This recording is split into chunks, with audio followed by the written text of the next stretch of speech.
Summer start అయిపోయింది. అందరూ కామన్‌గా ఫేస్ చేసే ప్రాబ్లమ్ ఎక్సెసివ్ స్వెట్టింగ్. బట్ కొంతమందిలో స్వెట్ బాగా స్మెల్ వస్తూ ఉంటుంది. అసలు ఈ స్మెల్ ఎందుకొస్తుంది? ఏజ్ గ్రూప్ వాళ్ళకి ఎక్కువగా వస్తుంది అండ్ దీన్ని ఎలా తగ్గించుకోవాలో తెలుసుకుందాం. నార్మల్‌గా అందరికీ ఎపోక్రైన్ స్వెట్ గ్లాండ్స్ అని ఒక type of sweat glands under ఆర్మ్స్‌లో ఎక్కువ కాన్సంట్రేట్ అయి ఉంటాయి. ఇవి యూజువల్‌గా ప్యూబర్టీ ఏజ్ గ్రూప్ 10 ఇయర్స్ నుంచి 13 ఇయర్స్ ఏజ్ గ్రూప్ అప్పుడు హార్మోనల్ చేంజెస్ వల్ల యాక్టివేట్ అవుతాయి. ఏజ్ ఇంక్రీజ్ అయ్యే కొద్దీ గ్లాండ్ సైజ్ ష్రింక్ అయిపోయి సెక్రీషన్స్ అనేవి తగ్గిపోతాయి. సో ఈ సెక్రీషన్స్ రిలీజ్ అయినప్పుడు అది స్మెల్ ఉండదు. బట్ లోకల్గా అండర్ ఆర్మ్స్లో ఎక్కువ స్వెట్ వల్ల మాయిస్ట్ అండ్ వార్మ్ ఎన్విరాన్మెంట్ అన్నది ఉంటుంది. ఈ ఎన్విరాన్మెంట్లో యూజువల్గా బ్యాక్టీరియా ఎక్కువ పెరుగుతుంది.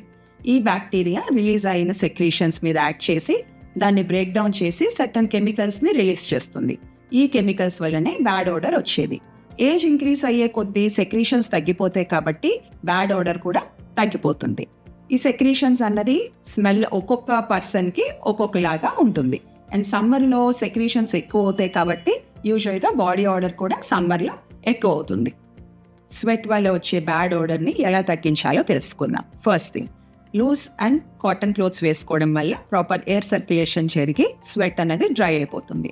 రెగ్యులర్గా అండర్ ఆర్మ్ హెయిర్ ట్రిమ్ చేసుకోవడం వల్ల sweat accumulation on the hair reduce అవుతుంది అండ్ బ్యాక్టీరియా కూడా ఎక్కువ గ్రో అవ్వదు. Third and most important, antiperspirant sprays. మనకి మార్కెట్లో డిఫరెంట్ ఫార్మ్స్లో అవైలబుల్ ఉన్నాయి. Sprays, roll on, sticks. మీకు ఏది సూటబుల్ ఉందంటే అది యూస్ చేసుకోండి. బట్ ఈ డియో స్ప్రేస్ కొనుక్కునే ముందు మీరు చెక్ చేయాల్సింది ఇవి alcohol free and aluminium salts ఉండాలి. ఆల్కహాల్ ప్రిపరేషన్ యూస్ చేసినప్పుడు కొంతమందికి ఇరిటేషన్ అవుతుంది, బర్నింగ్ సెన్సేషన్, రెడ్నెస్. అలా ఉన్నప్పుడు ఇమీడియట్గా వాష్ చేయండి అండ్ కోల్డ్ కంప్రెసెస్ అప్లై చేయండి. ఇంకా తగ్గకపోతే దగ్గరలో డర్మటాలజిస్ట్కి ఒకసారి కన్సల్ట్ అవ్వండి. అండ్ ఈ స్ప్రేస్ మరీ స్కిన్కి క్లోజ్ కాంటాక్ట్గా స్ప్రే చేయకూడదు, కొంచెం దూరంగా చేయాలి అండ్ మరీ ఎక్కువ స్ప్రే చేసుకోకండి. ఈ స్ప్రేస్లోని అల్యూమినియం సాల్ట్స్ టెంపరీగా స్వెట్ డక్ట్స్ని బ్లాక్ చేయడం వల్ల స్వెట్ సెక్రీషన్ తగ్గుతుంది. ఇవి బ్యాక్టీరియల్ గ్రోత్ని కూడా కంట్రోల్ చేస్తాయి. ఇప్పుడు మార్కెట్లో బాగా ట్రెండ్ అవుతున్న alum stick. Alum is safe to use. ఈ ఆలమ్ 2 వేస్లో వర్క్ చేస్తుంది.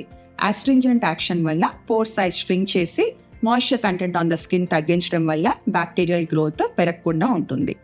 సెకండ్, ఇది స్కిన్ pHని చేంజ్ చేస్తుంది. ఎక్కువ ఎసిడిక్గా అవడం వల్ల బ్యాక్టీరియల్ గ్రోత్ కూడా తగ్గిపోతుంది. సో నేను చెప్పిన ఈ టిప్స్ రెగ్యులర్గా ఫాలో అవ్వండి. మీ బ్యాడ్ ఓడర్ అనేది చాలా వరకు ఇంప్రూవ్ అవుతుంది. ఇలా రెగ్యులర్గా ఫాలో అయిన తర్వాత కూడా ఇంప్రూవ్ అవ్వలేదంటే మీ దగ్గరలో డర్మటాలజిస్ట్ని ఒకసారి కన్సల్ట్ అవ్వండి.